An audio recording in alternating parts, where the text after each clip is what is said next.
And we are back. Peanut Gallery is going to do Bibble study, and with the significance of Sting coming into AEW, I believe that this is appropriate. Yes. So, Peanut Gallery, take it away. Okay, so Sting, everyone knows him, everyone loves him, but he wasn't always the Crow character that we heard about in the movies. He actually started out as a surfer guy in the early 1990s in WCW. Now, this actually went back to his independent days in California before he was a major star in WCW. He actually donned the paint. So the paint has always been a part of his gimmick. And it changed based on what his character was. So, obviously, his most famous gimmick with the paint's the Crow. People might remember him as the Surfer as well. But he also took upon himself other characteristics with his paint. Most famously, I believe, taking on more of a Joker-looking character when the Joker movie came out, and Batman, and all those movies were popular at that point in time. But the reason I want to talk about the Crow character is because the Crow itself has some interesting religious connotations, which I also believe has a little bit to do with his personal spiritual journey as well. So let's talk a little bit about the Crow character. So The Crow was a movie that I think it was a Marvel superhero. That was a comic book in the 70s and 80s, but they did a movie adaptation of it in 1994, which was about the point in time when Sting changed his character from the Surfer dude to more of that mysterious Crow character on his journey towards facing off against Hulk Hogan in the NWO. So, a little bit about the Crow. The Crow itself, the movie begins with a death and then tells a story about coming back. So what I see in Sting is more of this, like, he becomes a little more mysterious. He's kind of off there by the wayside. And this is very much reminiscent about what the Crow is about, is that it's this very mysterious looking character who kind of appears in random places, and you don't really know very much about him, but you kind of feel like he's kind of the hero. He's almost like the Dark Knight almost. Like, he's kind of like that dark hero character that everyone kind of got into back in the mid-90s. And so, what the Crow is about is a person who can come back from the dead, who has this undead afterlife and the whole horrible scenario that led to it. So, beginning from the rise from the dead, categories and polarities are challenged and reinscribed throughout the film at that point in time. So it kind of crosses the board between male, female, good, bad. You don't really know what kind of person the Crow is, and I really think that there's a lot of similarities between that character and the character of Sting, especially within the context of WCW. Like, he didn't act like the babyface that you all knew and love, but he was a babyface for the vast majority of his career, both in the WCW and in TNA.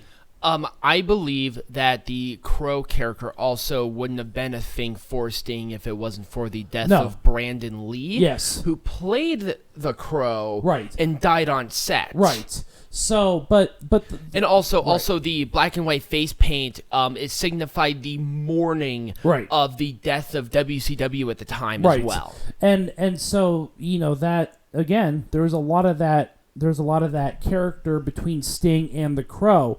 And the reason that I chose this too was because Sting himself also went through a dark time at that period. He was trying to find himself. If you look at what his autobiography is about, or any of the documentaries that were filmed about him, he became a born-again Christian in 1997. Right.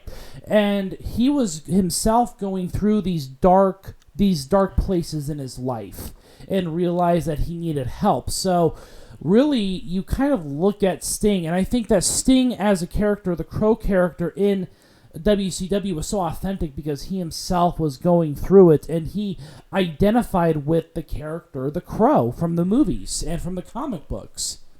So the other thing, too, that I notice about Sting and the Crow character is, again, that relationship with WCW that you mentioned earlier, where he saw, because he has always been the face of WCW. Right. He was there from the beginning. He stayed until the bitter end. And he never signed with the WWE, who, despite whether or not you believe it, has always been seen as the bigger company at that time. WWE has always been the company to beat. But the point that I'm trying to make is that here he's kind of this outcastish character in a world where they are playing second fiddle to Vinnie Mac and gang, and he sees what is happening, and he feels that something is missing from it. He feels something off from it. And I believe that whole mystique with Sting never signing with the WWE until he was much later in his career as this character who really plays that second fiddle. Or he represents the brand that plays second fiddle to the WWE. So, like the Crow, he really feels what it's like to be something other than himself, to be something greater than himself. And so that's kind of what I got out of that whole Sting character. And I think, again, it also has a little bit to do with his sense of belonging. Like, he kind of lost a sense of himself before he became somebody different, before he became born again. Right. Kind of like Shawn Michaels was. And you can read a whole lot about it. But anyways, the Crow character really does transcend that whole dead and alive, good and evil, male, female, pure and unpure kind of mentality. And so it really kind of allows you, I guess, to think about what you want. And the Crow too was also a symbol for goth culture at the time as well. So I think that's why it resonated with gothic culture as well, was because here you have this mysterious character who's a representation of death, but is he really the representation of death? Right.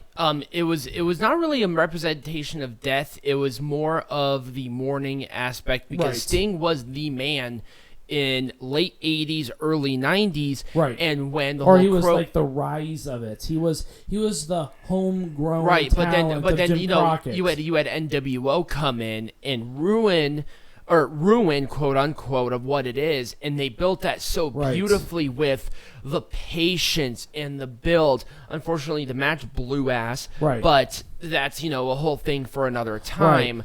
And we that reminds me too about how Sting as a character and as a human never really had a lot of political power in WCW or in TNA with regards to the storylines he was involved with, kind of like Hulk Hogan and gang was. Right. Sting never had that kind of power. Now, you would think someone in his position would have that power, but he didn't. He never did. He always played second fiddle to whatever Hulk Hogan and gang were up to.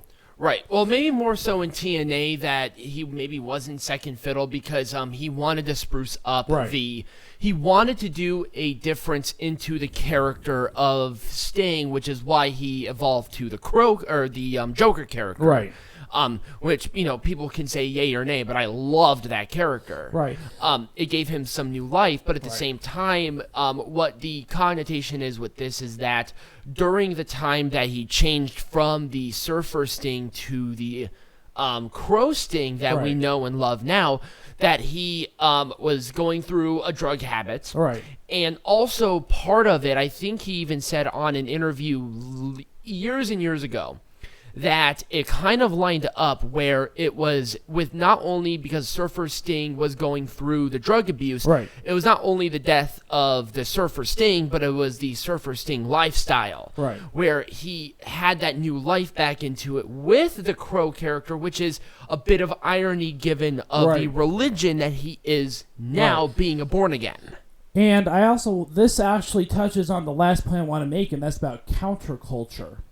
And it's about how Sting embodies counterculture so much. And this is what we neglect, I think, to appreciate from the 90s, was that no matter where in the 90s it was, the counterculture became the culture. Right. And I think we lose sight of that. It's like, oh my God, Sting is, at the time, it's like, oh my God, this person is so mysterious. But now he's like, Sting is Sting. Well, like, counterculture of what we know it now was the in thing, and the past people. And I remember the generation before us, or at least in that, because we're '90s kids. Peanut Gallery and I are '90s kids, so we at least know to a point where the grunge and stuff was rebellious against what the parents were, which were the Reaganite, conservative, toe the line, sort of clean cut. And so you had like your Nirvanas, your Stings, your Hollywood Hogans, where they challenged that perspective, and it really gave our generation that opportunity to really grow and think in even to what I can see a lot of perspectives even now about this as well, being this whole quote-unquote blah-bitty-blah. It's kind of the same thing. This is a quote-unquote phase. What we're going through now is a quote-unquote phase. It will vanish, but there will always be those icons that people look back on fondly, like your Stings.